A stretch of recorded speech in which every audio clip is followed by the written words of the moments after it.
Hi, എല്ലാവർക്കും നമസ്കാരം. ഇന്ന് നമ്മൾ ഒരു അടിപൊളി ബനാന ഡെസർട്ട് ആണ് ഉണ്ടാക്കുന്നത്. വളരെ കുറച്ച് ഇൻഗ്രീഡിയൻസ് മതി, അതെല്ലാം നമ്മൾ എടുത്തു വെച്ചിട്ടുണ്ട്. അപ്പോൾ അതിലേക്ക് നമുക്ക് പോകാം. ഇതിലേക്ക് വേണ്ട മെയിൻ ഇൻഗ്രീഡിയൻറ്റ് പഴമാണ്. വളരെ കുറച്ചുണ്ടാക്കുന്നുണ്ട്, ഒരു പഴം മാത്രമാണ് ഞാൻ എടുത്തിരിക്കുന്നത്. നമുക്ക് കൂടുതൽ വേണമെങ്കിൽ 2-3 നമുക്ക് എടുക്കാം. ഈ പഴം നമുക്ക് കട്ട് ചെയ്തെടുക്കാം. പഴം നമ്മൾ ചെറുതായിട്ട് കട്ട് ചെയ്തെടുത്തിട്ടുണ്ട്. പാൻ ചൂടാൻ ശേഷം ഒരു 15 ഗ്രാം ബട്ടർ നമുക്ക് അതിലേക്ക് ഇട്ട് കൊടുക്കാം.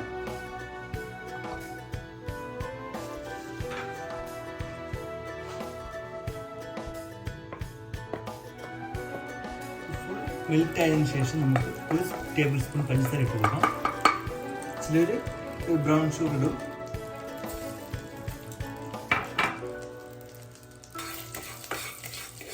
ഇത് നല്ല ബ്രൗൺ നിറമാവുന്നിടം വരെ നമുക്കൊന്ന് ഇളക്കി കൊടുക്കും. ഇനി നമ്മളിതിൻ്റെ ബാറ്റർ ഉണ്ടാക്കാൻ പോവുകയാണ്. അതിനൊരു ബൗളിലേക്ക് ഒരു മുട്ട പൊട്ടിച്ചൊഴിക്കുകയാണ്.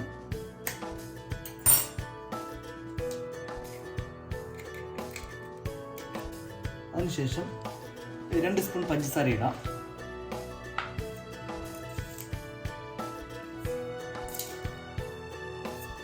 നന്നായി ബീറ്റ് ചെയ്യാം. നമ്മൾ ബീറ്റ് ചെയ്തതിലേക്ക് ഒരു 25 ml വെജിറ്റബിൾ ഓയിൽ ഒഴിച്ചു കൊടുക്കാം.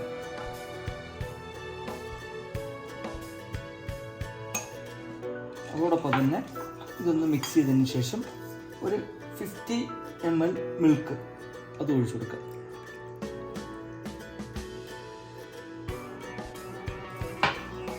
ഇതിലേക്ക് നമുക്ക് 100 ഗ്രാം ഓൾ പർപ്പസ് ഫ്ലോർ, അതായത് മൈദ അല്ലെങ്കിൽ മൈദാപ്പൊടി നമുക്ക് യൂസ് ചെയ്യാം.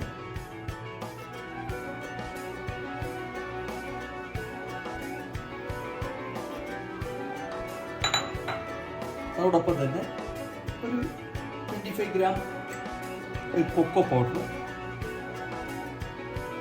യൂസ് ചെയ്യുന്നു. അതോടൊപ്പം തന്നെ 10 ഗ്രാം ബേക്കിംഗ് പൗഡർ നമ്മൾ യൂസ് ചെയ്യണം. നന്നായി അരിച്ചെടുക്കാം. ഇത് നമുക്ക് നന്നായി മിക്സ് ചെയ്തെടുക്കാം. നേരത്തെ ബട്ടറും ഷുഗറും നമ്മൾ മിക്സ് ചെയ്ത് വെച്ചിട്ടുണ്ടായിരുന്നു. അതിലേക്ക് നമ്മൾ കട്ട് ചെയ്ത് വെച്ചിട്ട് ബനാന നിരത്തുകയാണ്.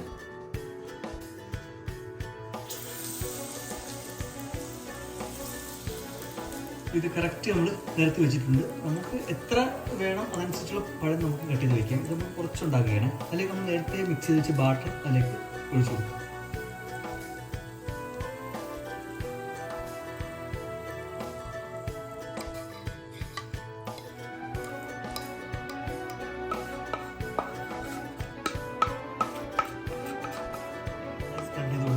നമുക്ക് 20 മിനിറ്റ്സ് നമുക്കിത് അടച്ചു വയ്ക്കാം. ലോ ഫ്ലെയിമിൽ വേണം ഇത് വെക്കേണ്ടത്. ഇപ്പോൾ 20 മിനിറ്റ്സ് കഴിഞ്ഞിരിക്കുകയാണ്. അപ്പോൾ ഇതിൻ്റെ വേവ് നമുക്ക് നോക്കാം.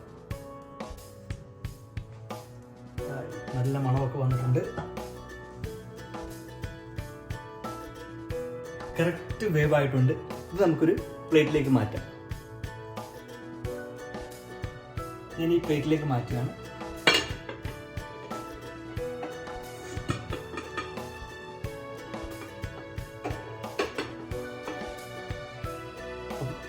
അടിപൊളിയായിട്ടുണ്ട്. ഇത് നമുക്കൊന്ന് ടേസ്റ്റ് ചെയ്ത് നോക്കാം.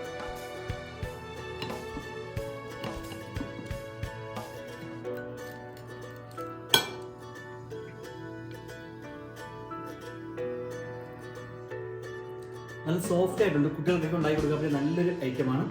അപ്പോൾ എല്ലാവരും ട്രൈ ചെയ്ത് നോക്കുക. അടുത്ത വീഡിയോയിൽ വീണ്ടും കാണാം. Okay, by.